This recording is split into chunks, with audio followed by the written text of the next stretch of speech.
Welcome back, Deadheads. I'm Lupinefiasco, this is Daily FaB Gameplay, and today we're playing Gravy Bones Shipwrecked Looter.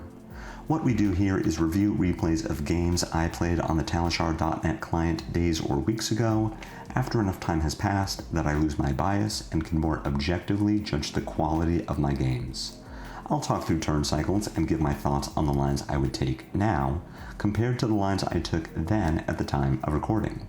We either learn from my mistakes or reinforce good play patterns with the overall goal of tightening and optimizing our gameplay in the future to take down paper events and walk away with that shiny, shiny cardboard. If you haven't already done so, please consider subscribing to my YouTube channel.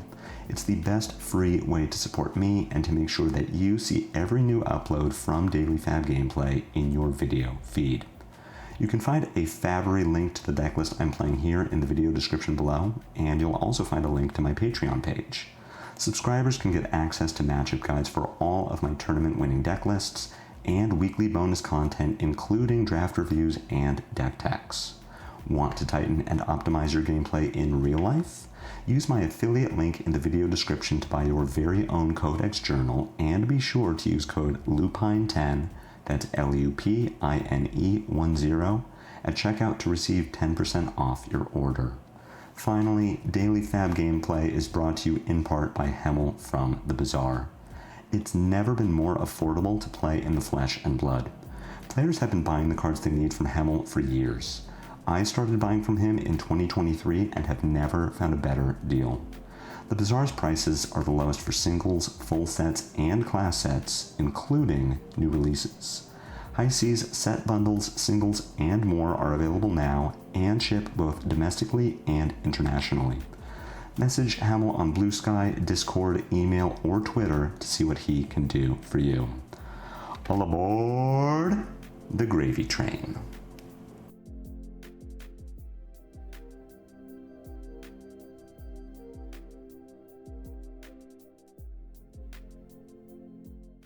We win the die roll and choose to go first, as Gravy will want to do in every single matchup.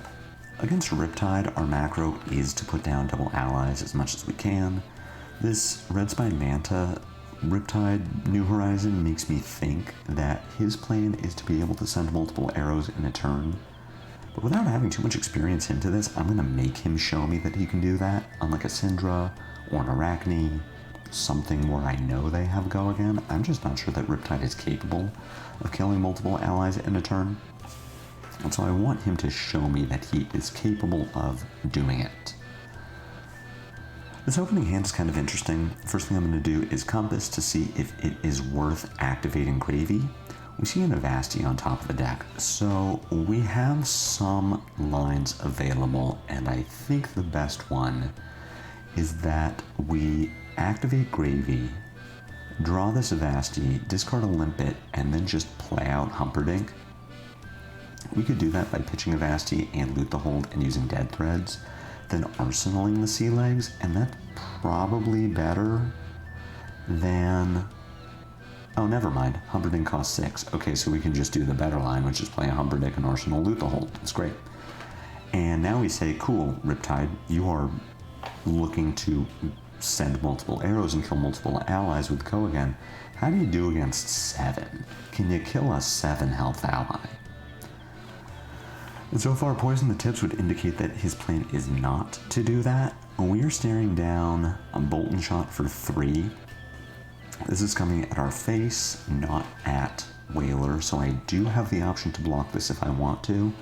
I just don't want to. For one thing, I can't easily one-card block it. I don't have any 3 blocks.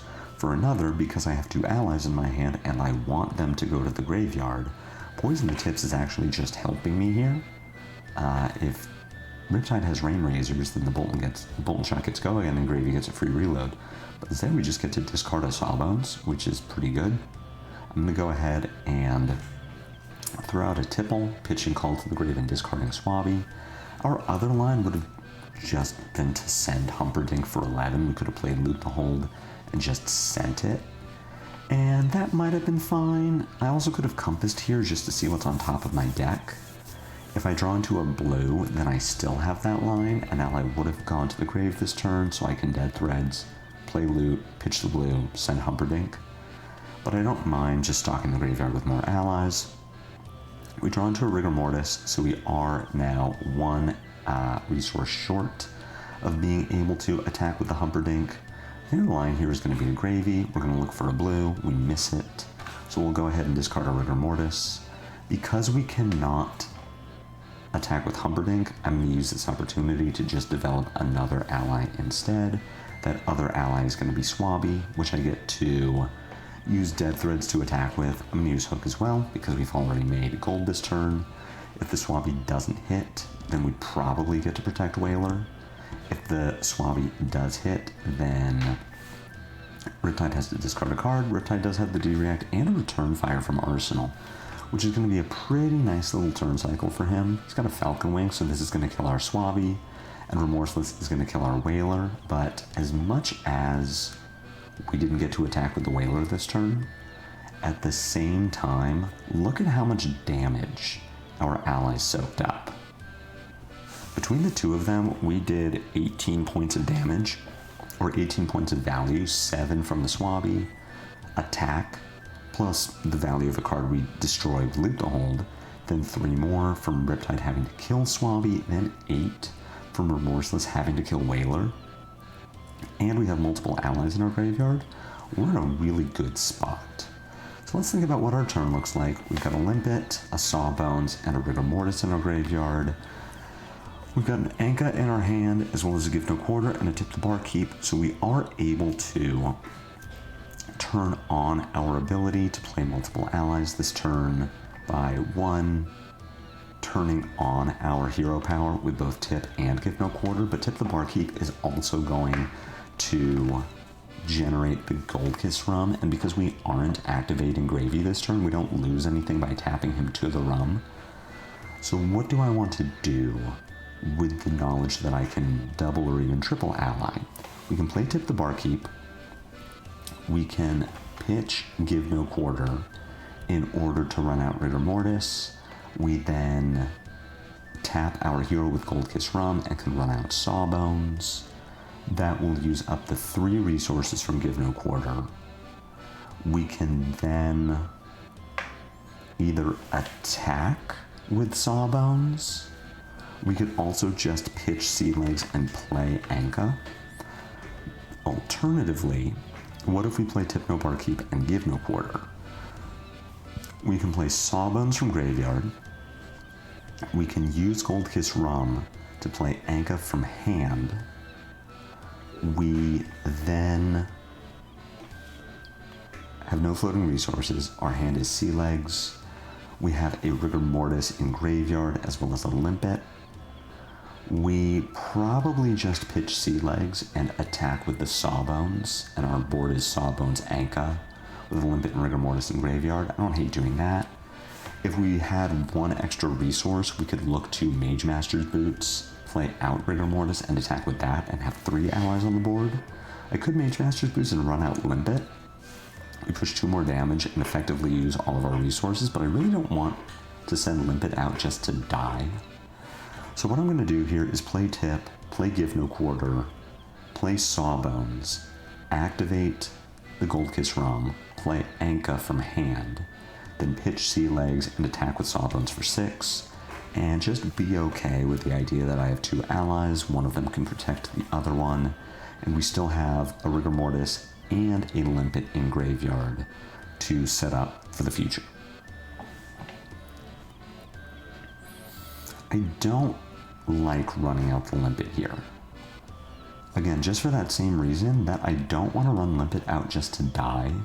Now this does give me the option to Mage Master's Boots with Give No Quarter, run out Rigor Mortis, and attack with the Rigor Mortis. Could Arsenal Sea Legs if I really wanted to, but what I don't like about doing this, or we get to attack with Limpet as well, I don't like running Limpet out just to die. We push a little more damage, we did triple ally this turn, but I want to save Limpet for when I can play out multiple Limpets, or I want to save Limpet for when I can put out something like a Swabby that just asks for more from my opponent. Running out the single Limpet does feel like she just dies, and then I don't have a way to convert all of my allies, which is really bad. Got a Bolton Shot coming for 3 go again. This is targeting Sawbones. I can't protect it. 3 is the magic number needed to kill a single Sawbones. I've got a Bolton Shot coming to kill Rigor Mortis. That's not bad. For our opponent, it does leave us with the Limpet, which I do enjoy. The fact that we draw into a second Limpet here is good too. Just confirming that we have no allies in graveyard. So what I'm probably looking to do here is pitch, tip the Barkeep, play Golden Tipple. I want to discard Limpet so that I could potentially play out another Limpet. Now if I have 2 Limpets, I feel better about having 2. We could also run out Chum instead. I am expecting that I will be putting both of these allies into my graveyard with Tipple and Gravy. But the more important of the 2 is Limpet, so we should actually discard the Chum just in case Gravy has a way to affect our arsenal. I don't believe Gravy has any defense reactions or block cards that banish from arsenal on from graveyard on defense. I don't like running Limpet out here either. Let me pull up a quick FaB check of Collapsing Trap to see if Collapsing Trap affects ally attacks. The attacking hero. Okay, so this is not impacted by Collapsing Trap. The way that allies work says that they are not attacking heroes, so Riptide Collapsing Trapping here would not actually do anything. We have Golden Tipple, draws us into a Conqueror of the High Seas. We're in an interesting spot here. We haven't played a blue yet, so I don't actually have the ability to play this Limpet from my graveyard. And if I Gravy here and draw a red and discard Chum, then I can't play my Conqueror either. We should Compass here just to see what we would draw. Drawing into a second Conqueror says that we're either going to discard a Conqueror and do nothing on our turn, or we're going to discard a Conqueror and send Conqueror for 7, or we're going to discard Chum and do nothing. So we get punished there for just not compassing first. That's a huge mistake. For those risky plays where we either get to do something or nothing, just go ahead and compass first. It's fine. That's what it's there for. There's definitely strategy in determining when to compass. Compassing after the tipple there was smart because we were going to tipple no matter what. But we didn't need to Gravy there. We had a play. And now Limpet is just here to die. Now the hand we draw into is pretty good because we get to double Conqueror. We can also Portside Exchange away our Anka. We could chart the High Seas and hope to hit more allies that way. But the fact that Riptide is sending Remorseless Face is really good because it means that Limpet lives. So now I don't need to Gravy because I can chart, I can Portside Exchange, I have ways to use this hand. I don't need to block. I can just take 8 here and be okay losing a bunch of life because at minimum, I can double Conqueror. At maximum, I can get even more value than that. So we're gonna go ahead and take 8 here. My starting line is going to be to Portside Exchange, away my Anka, so that I can get a goal, which is important to me. That draws us into a Limpet. It also turns on our hero power. Now we're in a position where we probably want to compass just to make sure that our chart the High Seas is going to hit. We reveal a Sawbones, and that puts us into a weird spot where if there is a blue under the Sawbones, then our turn is really good. If there is not a blue under the Sawbones, then our turn kind of just ends. We would have 4 resources available between Dead Threads, Conqueror, and Limpet. So we would probably just run out Limpet Chum and be kind of sad about it if the chart misses. We are short a blue here, so we don't get to Conqueror from hand or Arsenal and give it go again. I think the Portside Exchange might have been ambitious there, and we should have just Conqueror for 8 go again, and then Conqueror for 8. Be okay sending the 16. at this point, knowing that there is a Sawbones on top of our deck, I think we want to Gravy first, Gravy away our Limpet, and then play Chart, so that we have another opportunity to hit a blue. Instead, we're just the best Flesh and Blood player. So we are still in a position where we need another blue in hand to turn on High Tide. But I think I want to Gravy away Limpet before I draw. Yeah, I don't love this. We can Gravy here, that works. I would have liked to have Gravied first so that I could go ahead and play out Conqueror and still have that limp. Yeah, I would have liked to Gravy so that we would have the Limpet in graveyard and condemn Conqueror. Now, I kind of like Conqueror for 8, go again. Conqueror for 8, go again. Limpet, and just pass. We send 16 damage and we have 2 Limpets.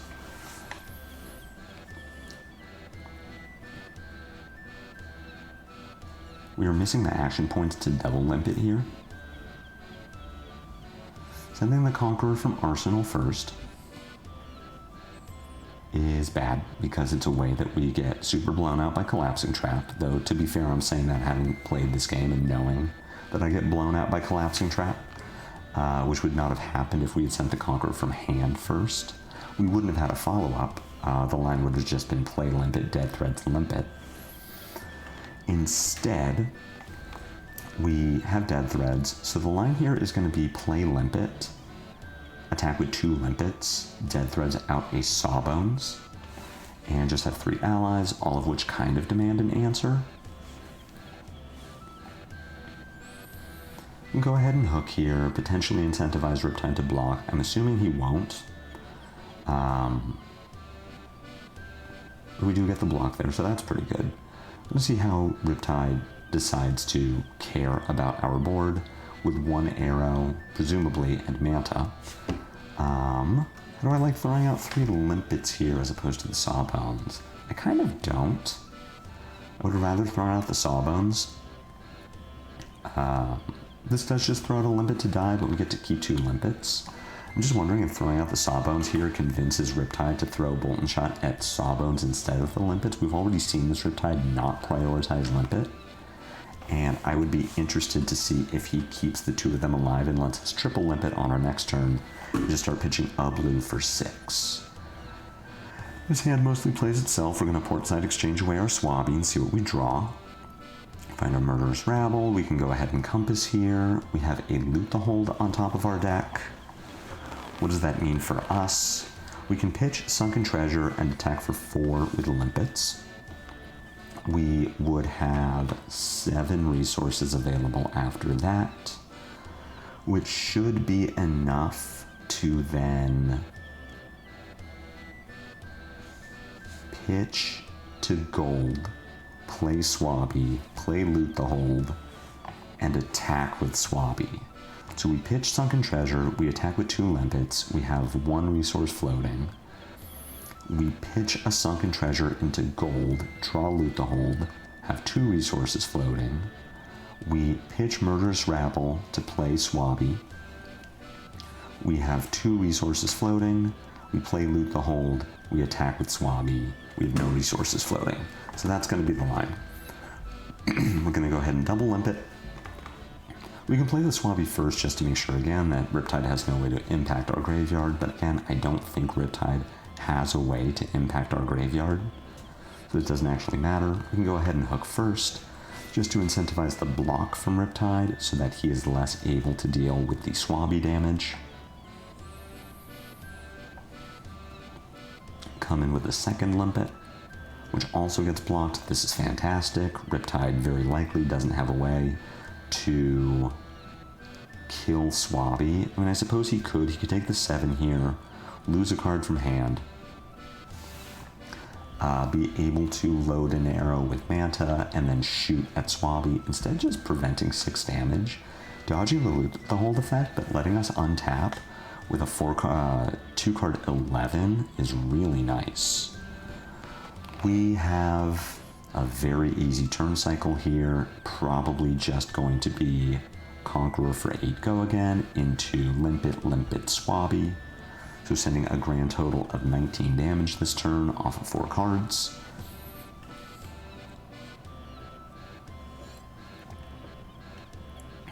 We don't get stuck with this Rigor Mortis in our arsenal.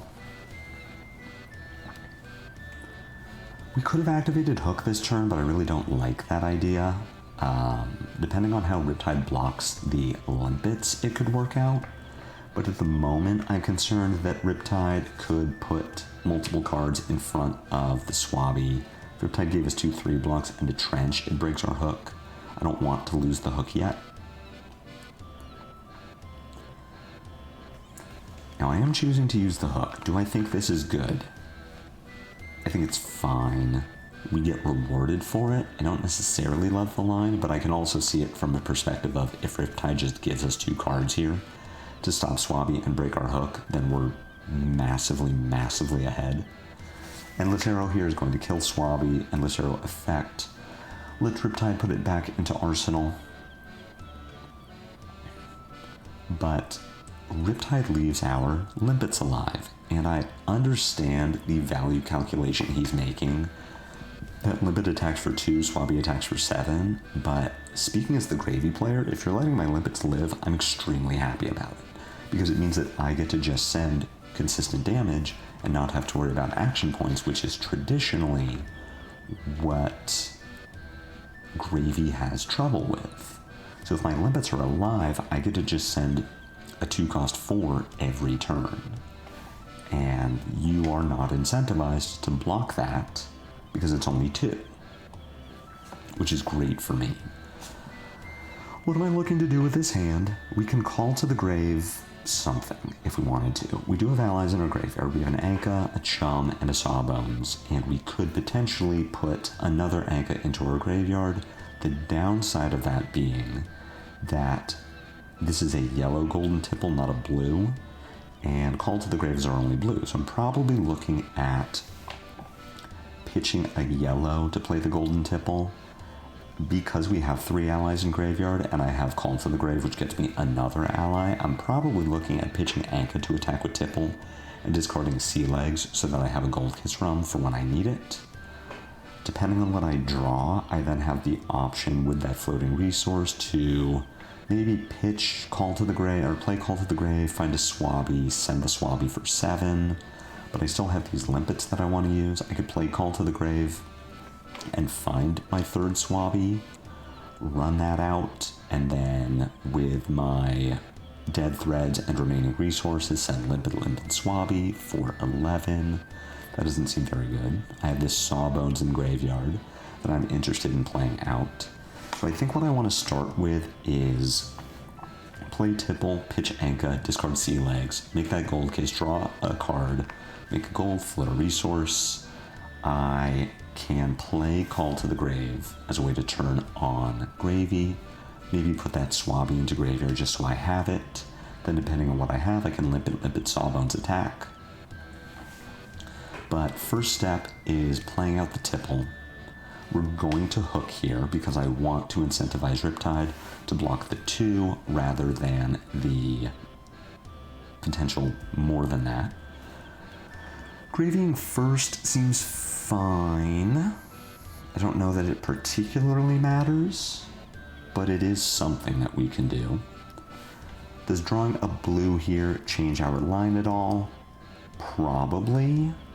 I think I want to Compass first to see what I'm going to draw into, and that will dictate whether I'm going to pitch my blue tipple to play my yellow and then use Call to the Grave to turn on Gravy, or if I'm going to pitch my yellow tipple to play my blue and then pitch Call to the Grave because blue tipple has turned on Gravy. Let's see if I just rip the tipple first, though. I think we really are supposed to Compass here first.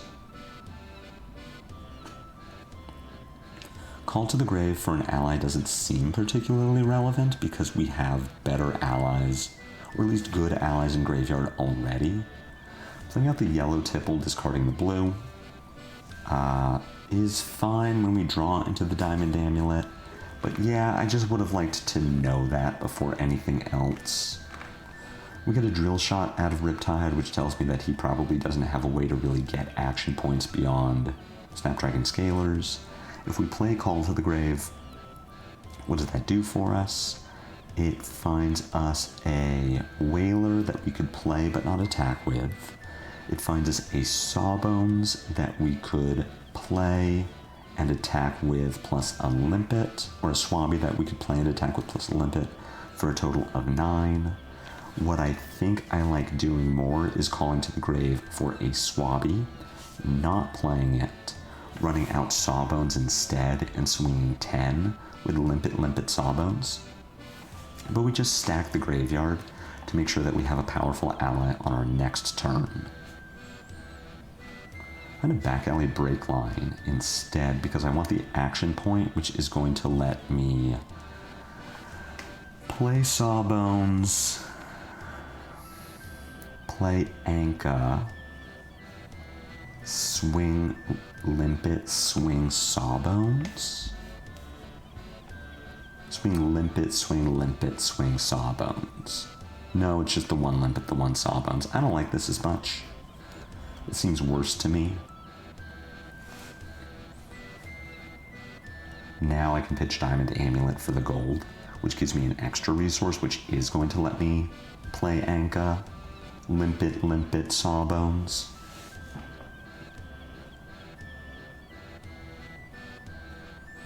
So this is fine. Sawbones comes in, threatens 6 and a gold. Riptide is not going to give it to me. Now we'll send Limpet and play Anka.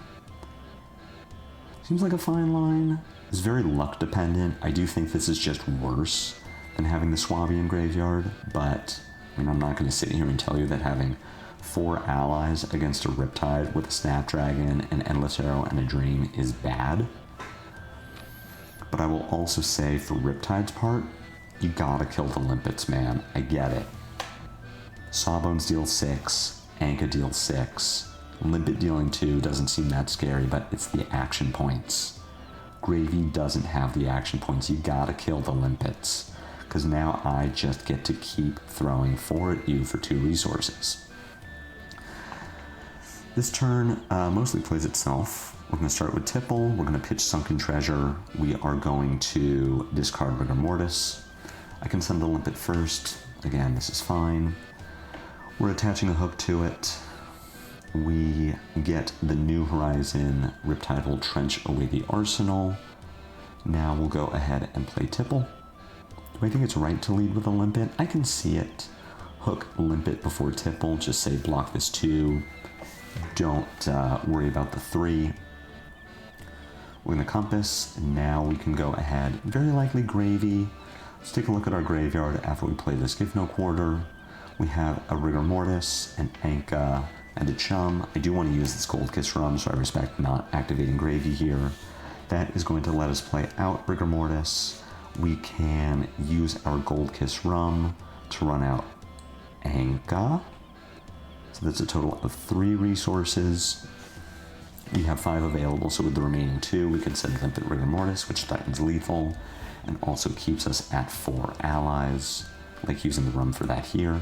Let's go ahead. I don't like playing out Chum, although I do get to use my Give No Quarter. That just seems a little worse, I think.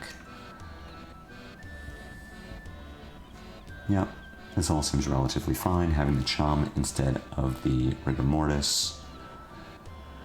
Actually, a good call. I forgot about the Give No Quarter effect. Return Fire is going to let Riptide banish a Bolton Shot, which will turn on the Bolton Shot.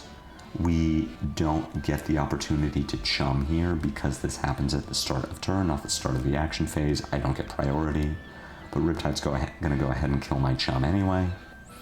Then get to either reload with Bolton Shot or with Red Spine Manta and send an Endless Arrow and Rigor Mortis. We get to keep our Limpets alive.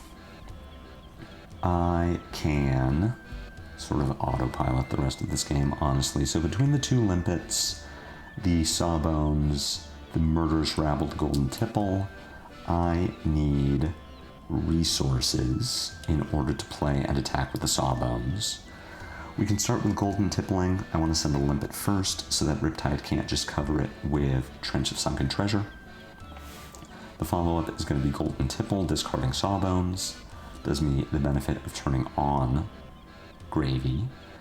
We have 7 resources between the 2 blues in our hand and Dead Threads. I want to go ahead and Compass first to see if the top of my deck is blue. If it is, then I can Murderous Rabble. This is fine too. Let's go ahead and Compass now. We see a blue on top, so we're going to Murderous Rabble here. This is coming in for 3. Just doing a quick resource count, we have 5 remaining. So we can either Limpet for 2 go again, play Sawbones, attack for 6, or we can use 2 resources to break a gold, draw a Murderous Rabble, send that. With our 3 resources, we can play and attack with Sawbones. This is a worse line if the top of our deck isn't blue. And if the top of our deck is blue, it's only 1 more point. So we should just Limpet Sawbones here. It does seem to be what I'm doing.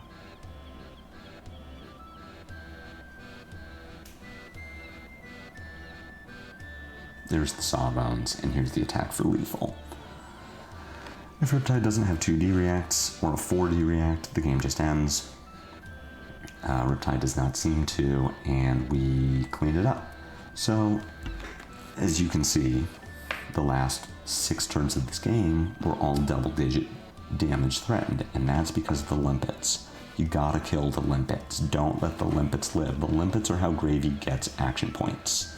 If any of those Limpets die, if I lose the 2 Limpets instead of the Sawbones Rigor Mortis, yes, I can send 6 damage, but I can't send 10, and that's what I was able to do with the double Limpets because I had so many allies in my graveyard. I wasn't hurting for allies, I wasn't hurting for big ally damage, I was hurting for action points, and that's what the Limpets gave to me. So I'm happy with the way I navigated this game in the past. In hindsight. Now in hindsight, because Riptide was not killing the Limpets, just running them out was fine. But as players get more used to playing against Gravy, they're going to accurately target the Limpets. And that's why I think on the 2 turns of this game where I just ran one out, I was like, that's an effective use of resources.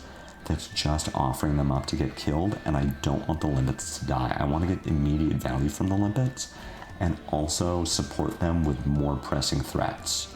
Swabbies, or I want to run out Chums, so that when Riptide activates Manta to load an arrow, I can Chum in response, and force Riptide to care about the Chum before he cares about the Limpets.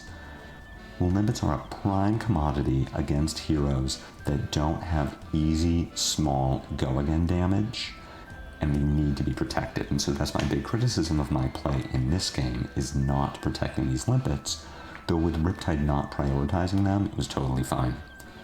I hope you enjoyed this game. I hope you learned something. If so, be sure to hook that like button. The comments are always open for any questions or feedback. If you haven't already done so, please consider a YouTube subscription. It's free. It helps me out a lot. I have a Blue Sky, a Discord, and a Patreon, links to which are in the video description below, and I will be back with more daily FaB gameplay. Until then, take care.